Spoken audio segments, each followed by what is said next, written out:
CGTN's Frank Contreras joining us from Mexico City. Frank, is the Mexican government reacting to that statement? Absolutely, Mike. Mexico's Secretary of Foreign Relations agrees with the President of the United States. This is a big step. That's the reason he sent an urgent diplomatic letter to the State Department today, requesting an immediate clarification on how the United States plans to use military forces along the U.S.-Mexico border. The Mexican government says it will not be able to create a public stance, a position on that issue until it knows exactly what is taking place.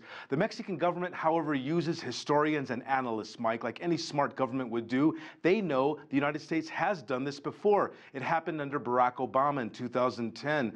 That president sent U.S. National Guard forces to the border along the Texas area. And the president before Barack Obama, George W. Bush, did the same. So whenever there's political pressure in the United States and immigration is on the table, this sort of thing has taken place before. Mexico is keenly aware of that. On Mexico's presidential election trail, the front runner, left-leaning Andrés Manuel López Obrador, who, by the way, is ahead by 18 points now, according to the latest polls, he says that if the United States does send troops, he will move very quickly to create a human shield along the border, Mike. Wow.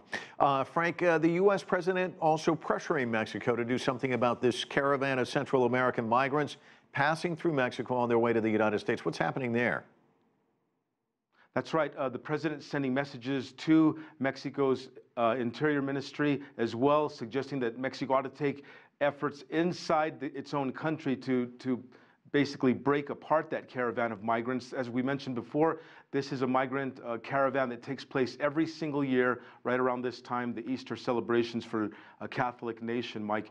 At this stage, we do know that the Mexican government actually did have meetings, direct confrontations, if you would call them that, with members of that caravan. But instead of capturing them and deporting them back to Central America, they took down their names just in case these people might need humanitarian assistance, Mike.